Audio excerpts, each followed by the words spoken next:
शुभ सकाळ सगळ्यांना। मी सुवर्ण डेली रुटीन चॅनलमध्ये तुमचं खूप खूप स्वागत करत आहे। सुंदर दिवसाची सुरुवात सुंदर अशा फुलांपासून झालेली आहे। झाडांना खूप सारी फुलं उमललेली होती आणि खूप दिवसानंतर म्हटलं चला तुमच्यासोबतही शेअर करावा फुलांचा व्हिडिओ। तर खूप सारे झाडं अशी बहरून आले होते फुलांनी, झेंडूला, पारिजातकाला, जाईजुई, परत नवीन अष्टर आहे आणि जास्वंद वगैरे खूप सारी फुलं आलेली आहेत। पाहू शकता तुम्ही इकडं देवपूजा ही झालेली आहे। आजही गुरुवार निमित्त आजची आपली पूजा आहे। सर्वांना श्री स्वामी समर्थ। आजची दिवसाची सुरुवात स्वामींच्या सेवेपासून आणि दर्शनापासून झालेली आहे। गणपती विसर्जनाच्या व्हिडिओ नंतर आजचा मी व्हिडिओ घेऊन आलेले आहे। काही विशेष नाही आहे, म्हटलं चला एक रेसिपी शूट करूयात। काय होतं की कामाच्या रुटीनमध्ये तुमच्यासोबत म्हणजे व्हिडिओ शेअर करायला होतच नाही आहे। तर आज मी सकाळीच व्हिडिओ शूट करायला घेतलेला आहे। गरमागरम अशा चपात्या चाललेल्या आहेत तिकडे। दुसरीकडे भाजीचीही तयारी झालेली आहे, कारण की आज आपल्याला बनवायचे आहेत छोले। त्यासाठी मी छोले शिजवून घेतलेले आहेत कुकरमध्ये। रेसिपी एकदम सिंपल आहे, ह्याच्यात खूप काही तामझाम नाही आहे। फक्त कांदा टोमॅटो मिक्सरमधनं बारीक दळायचा आहे आणि तव्यावरती एकदम छान असं परतून घ्यायचं आहे। तर रेसिपीला सुरुवात करते। इकडे मी आज काय घेतले काय नाही हे मी इकडे सांगत नाही, मी डायरेक्टली रेसिपीला सुरुवात केलेली आहे। गरम तवा होता त्यावरतीच मी तेल टाकून घेतलेलं आहे।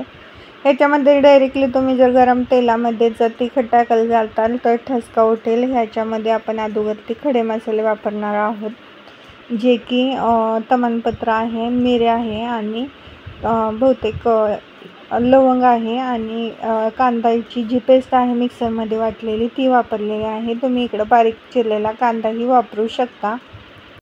कांद्यातलं सगळं पाणी सुकेपर्यंत अशा पद्धतीने आणि लालसर कलर येईपर्यंत आपल्याला कांदा इकडे परतून घ्यायचा आहे।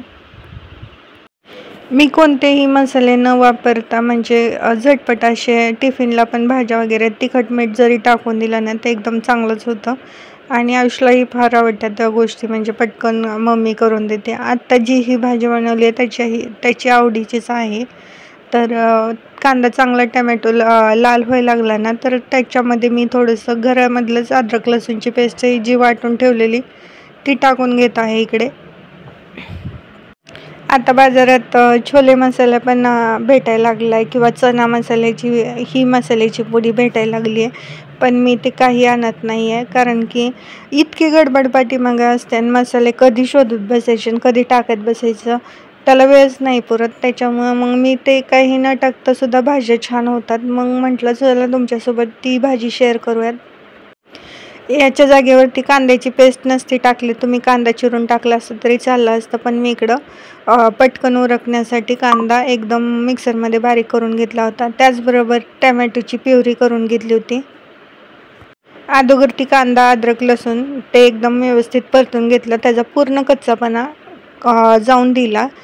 ते तेल सोडायला लागल्याच्या नंतरच मी ह्याच्यात टोमॅटो ॲड केलेला आहे। आता टोमॅटो, कांदा, अद्रक लसूणची जी पेस्ट होती ती परत एकदा चांगलं तेल सुटेपर्यंत परतून घ्यायचं। टोमॅटोतलं जे पाणी आहे ना सगळं ते गेलं पाहिजे, त्याच्यामुळे आता ह्या स्टेपला मी इथं मीठ यूज करत नाही आहे, मिठाने ते पाणी सोडेल। तुम्ही म्हणत असताना गिरवीची जर भाजी बनवते आणि मग ती तव्यावरती हलवता तरी येत आहे का, ते इकडं तिकडं पांगतंय वगैरे, तर पावभाजीची भाजी पण काही लोक तव्यावर बनवतात आणि ती व्यवस्थितही हलवता येते आणि मग आपण पटकन थोडंसं भाजी जर बनवायची असेल तर तव्यावर केली तर काही हरकत नाही आहे असं मला तरी वाटतं। त्याच्यामुळं मी थोडीच करणार होते, तर पटकन होण्यासाठी गरम तवा होता चपाती केलेलाचा तोच यूज केलेला आहे मी इकडे। आता हे सगळं एकदम पाणी आटून गेलेलं आहे टोमॅटोमधलं, तर तेल सुटायला लागलेलं आहे पाहू शकता आजूबाजूने आणि कलरही चेंज झालेला आहे इकडे।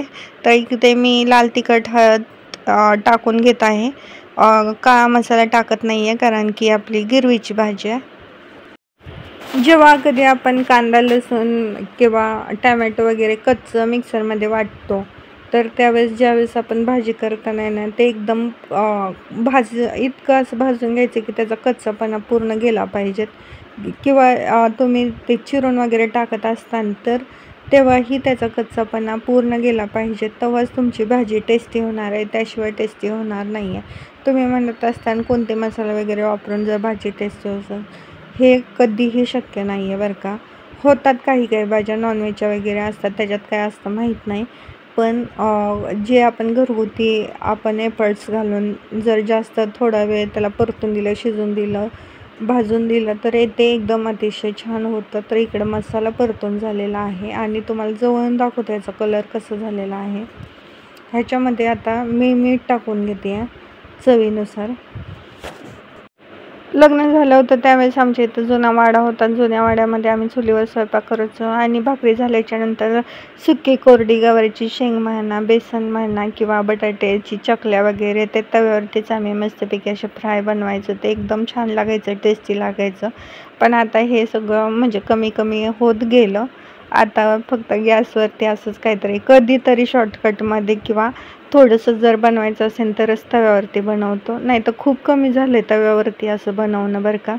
तर छोले ह्याच्यात टाकून घेतलेलं आहे आणि वरून कोथिंबीर टाकून घेतलेली आहे. आता सगळं मिक्स करून घेत आहे. तर छोलेची भाजीमध्ये जेवढे इन्ग्रेडियंट टाकायचे होते, जेवढं आपल्याला परतून घ्यायचं होतं तेवढं बऱ्यापैकी झालेलं आहे. इकडं मी छोल्याचं जो पाणी गरम म्हणजे शिजवायला टाकलं होतं तेच पाणी, गरम पाणी मिक्सरच्या भांड्यामध्ये घेतलेलं आहे. तेच पाणी मी थोडं करून ह्याच्यामध्ये ॲड करते आहे. गार पाणी टाकलेलं नाही आहे, गरम पाणीच टाकलेलं आहे. तर इकडं मस्तपैकी आपली थोडीशी गिरवीमध्ये लपतपीत अशी छोलेची भाजी तयार झालेली आहे. तर आजची रेसिपी तुम्हाला कशी वाटली नक्की कमेंटमध्ये सांगा. माझा व्हिडिओ तुम्हाला पाहायला जर आवडला असेल तर लाईक, शेअर, सबस्क्राईब करायला विसरू नका. भेटूयात अशाच छानशा व्हिडिओसोबत. तोपर्यंत सर्वांना बाय बाय.